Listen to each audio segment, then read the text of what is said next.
welcome back to Anti-King. I had intros and outros for this whole series recorded, but unfortunately the audio sounds like this. Hey, welcome back to Anti-King. So I don't know if I even said anything special. I'm gonna watch this weird series where some stoners talk about Bigfoot. Meet me in split screen. Alright, so listen, this isn't the normal React video where it's gonna take... So since this isn't the normal React video, and it's not just like a 5-10 minute video, this first one's actually 44 minutes long. I don't feel like sitting in all this light for that much time. So it's gonna be a little dark over here in my corner. Just don't worry about it. Let's watch some Sasquatches. For the people that didn't want to be on the Sasquatch show. For whatever reason. All right, 93. How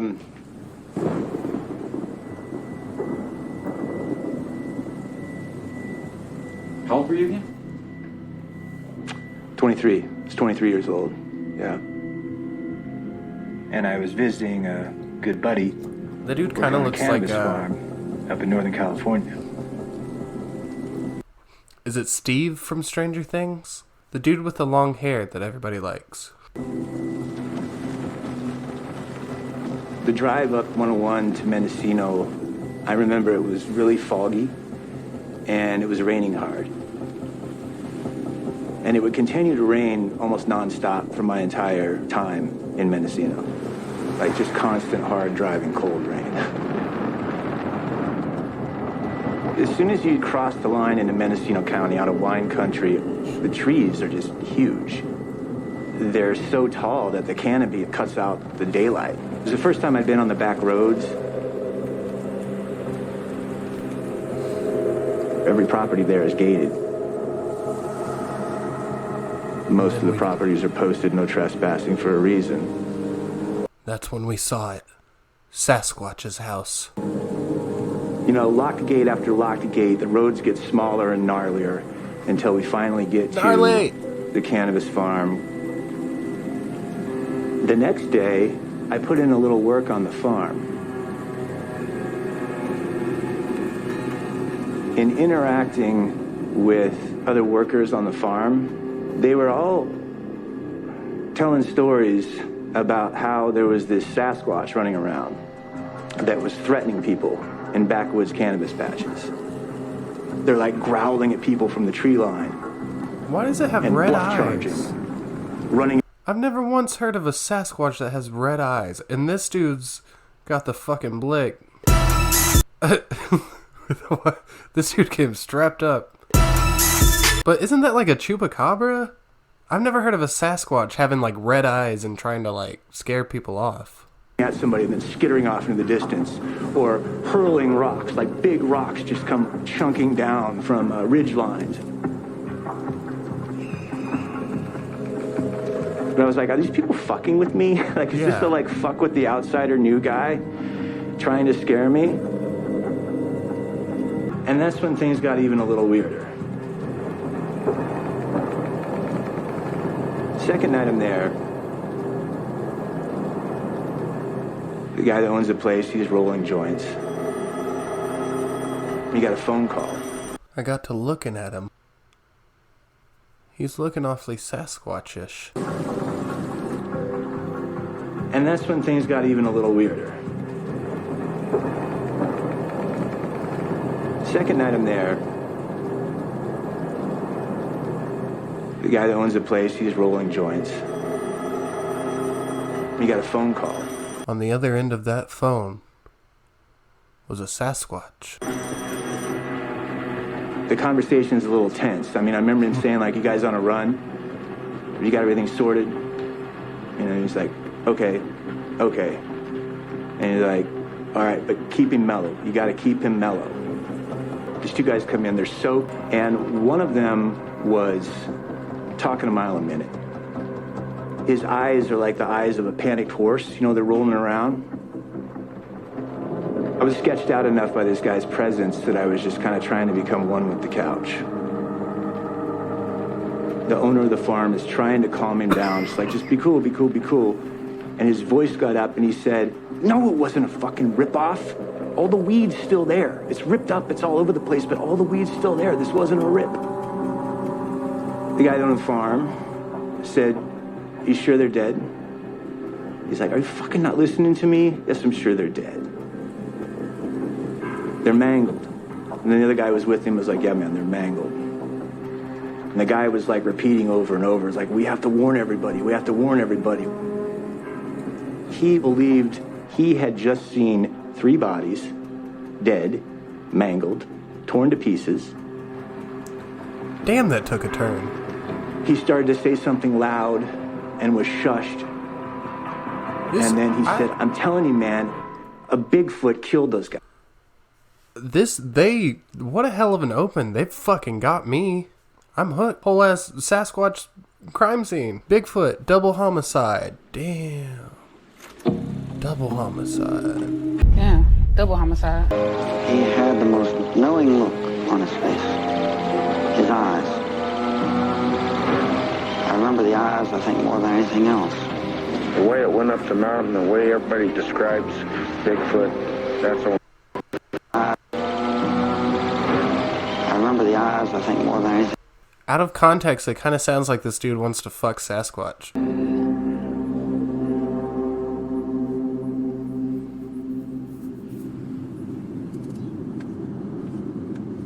I don't think that I had ever told anybody that story.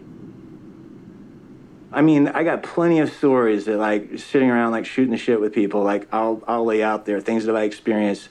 I don't think that's never been in my repertoire of, like, stories that you share about, hey, well, here's a crazy fucking thing that happened to me. It just seems unbelievable. I wasn't even sure at first if I was completely misremembering this. So, square one, looked at missing persons reports. Nothing matched. There's no, like, 3 males that went missing that were last seen anywhere in either of those counties, like, in the right time frame. So it didn't happen. As an investigative journalist, I believe that the truth is never told in 9 to 5 hours. Is he implying a Sasquatch cover-up? Of course he is implying a Sasquatch. I don't know why I'm acting like the people who believe a Sasquatch exist wouldn't think that there's also an elaborate cover-up of it. And not that everybody who heard of it would immediately want to take credit for its discovery. I realized pretty early on in my career that I had a knack for immersing myself in different worlds. This is basically just a long way of saying fake news. Either that or he's trying to do like all gas, no brakes, like Vice News kind of thing. It looks like here, where he like kind of blends into these outsider groups. Embedding with Chicano street gangs on both sides of a turf war. Running dope with drug mules. Staying up for 72 hours with crystal meth heads. Going undercover as a neo-Nazi skinhead, that kind of shit. Those are the kind of stories I went after and how I went after them. Stalking monsters was a recurring theme for me.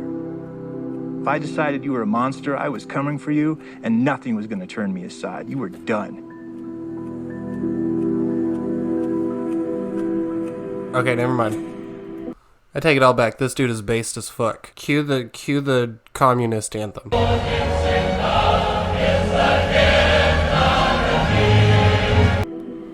I've borne witness to a lot of crazy fucking stories. But the one about a Sasquatch wasting 3 dudes in dope country is bar none the craziest, all right? And for a quarter century, and then some, I've just been carrying it with me, keeping it close. It's not in my nature to just set it down and walk away and forget about it. Because, sure, maybe it's just a ghost story. Maybe there's nothing to it. Or maybe somebody got away with murder. And maybe I can find out who and how and why. See, I think that's the more interesting thing. If this really happened, then someone might have just, like, murdered those people.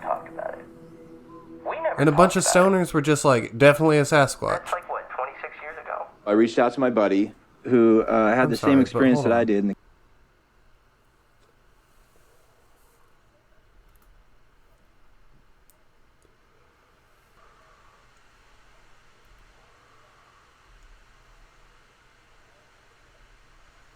Look.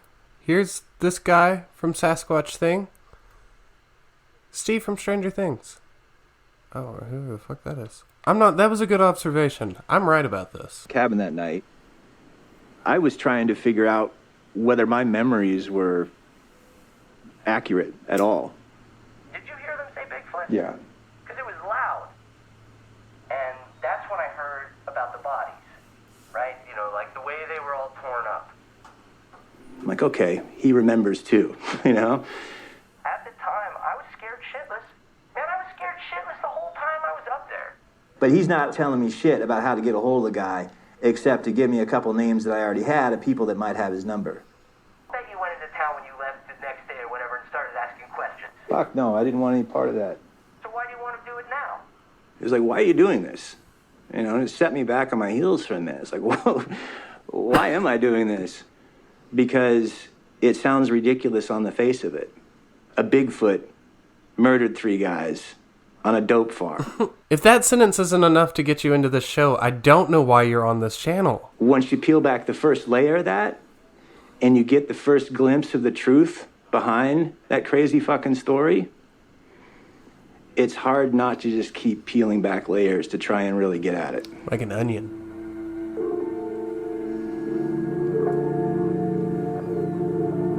The region's called the Emerald Triangle because there's 3 counties, Trinity, Humboldt, and Mendocino County.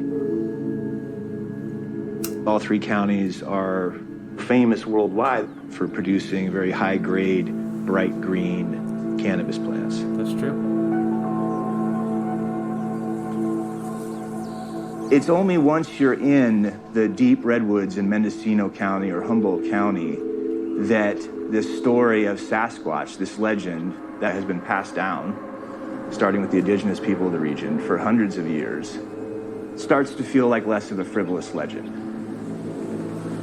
Those woods are a spooky place, and it does feel in those woods like you're being watched. There's a dark history to this place.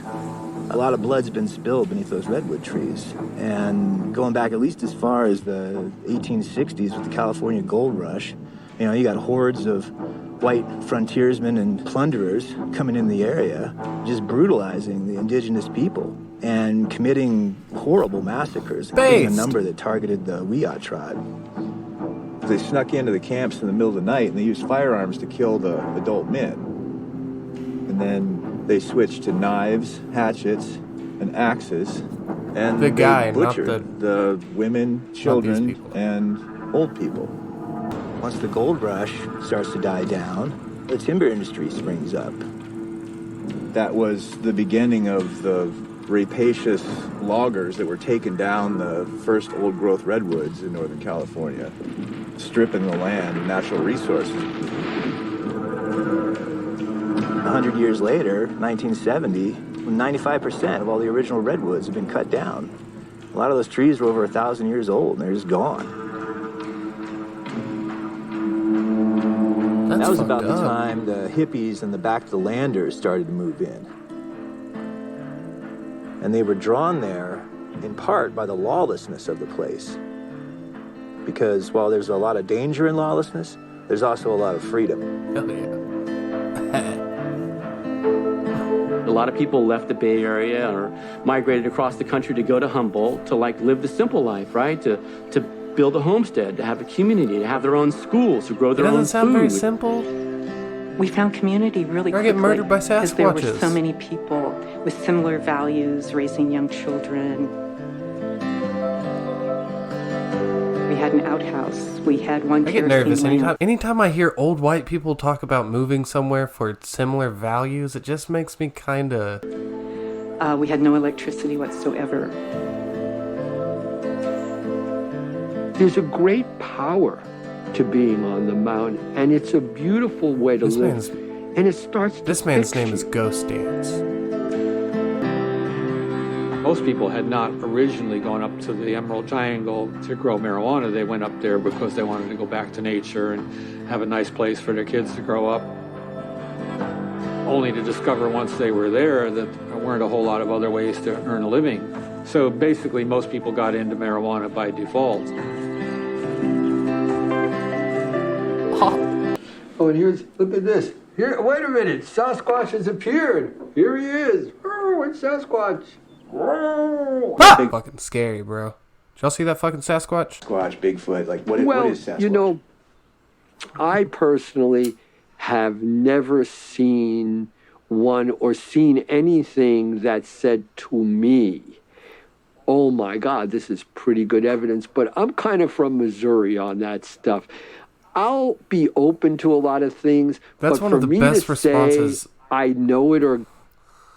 I'm kind of from Missouri when it comes to that stuff. I'm using that for everything. Hey, could you take out the trash? Yeah, I'm kind of from Missouri when it comes to that stuff. About Sasquatch is that usually before you see them, if the wind is blowing right, they have a very sweet, musky smell.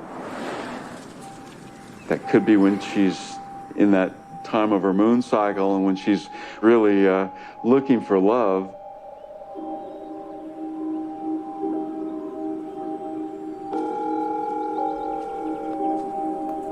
That guy definitely wants to fuck a Sasquatch. Hello? Hey, this is David Holthouse. So start contacting everybody that I can find that was a part of the cannabis industry in the Emerald Triangle in the early 1990s. Anything like that ringing any kind of bell? No. Sasquatch, murder, dope farm, anything like that? Yeah, no. Oh, boy. That's the funniest thing I've ever heard. So, no, but you know, I'm very much interested in the UFO subject, and you may know that the 90's come out with... Let me know if you hear about something. Also, have you heard about this UFO stuff? That dude was on his own thing. Statements that in the Navy has been hitting dead ends. How? So how is this guy gonna mouth? What? Seconds after asking him if he's heard about people being murdered by a Sasquatch at a fucking weed farm. You've lost all right to any wows. You need to look in the mirror and go. Decided to hire a private investigator. Hey, Dave, how are you? Good, man. So I'll just sort of start from the beginning. I just graduated. The thinking was get an ex-cop who's now a PI in Mendocino County. They're going to be familiar with the dope world. They're probably going to have sources in that world now. So somebody that had a foot in both worlds. I've never heard of anything like that, but it's not to say that there weren't 3 bodies that were never found or reported to the sheriff's office. That's the most You know what I mean? I could nothing answer I've ever heard. I could ask other people that were, working around that time. Yep. I also know lots of former growers, too. Right? She's like, yeah, let me dig around for you. Next step, try and find another angle in. I love how the whole premise of this first episode so far is like, is this evidence that we have for you, which is this dude's like eyewitness testimony, is like, has our only piece of evidence, did it actually happen? And he's basically just calling people around, just like trying to get someone to say like, yeah dude, I remember that. And everybody's just like, no, but that sounds sick. There's nothing to go on so far. You come up here, you fly from like San Francisco to Anchorage, you'll see it's just nonstop mountain, forest, lakes, rivers for thousands of miles. And then you'll see like a little population center. When I got to Northern California back in 1993, I knew that the lore of the place was that the Patterson-Gimlin film had been captured, not far from where I was. The gold standard of Bigfoot footage is still the Patterson-Gimlin film from 67. 50 years later, it's #1 still.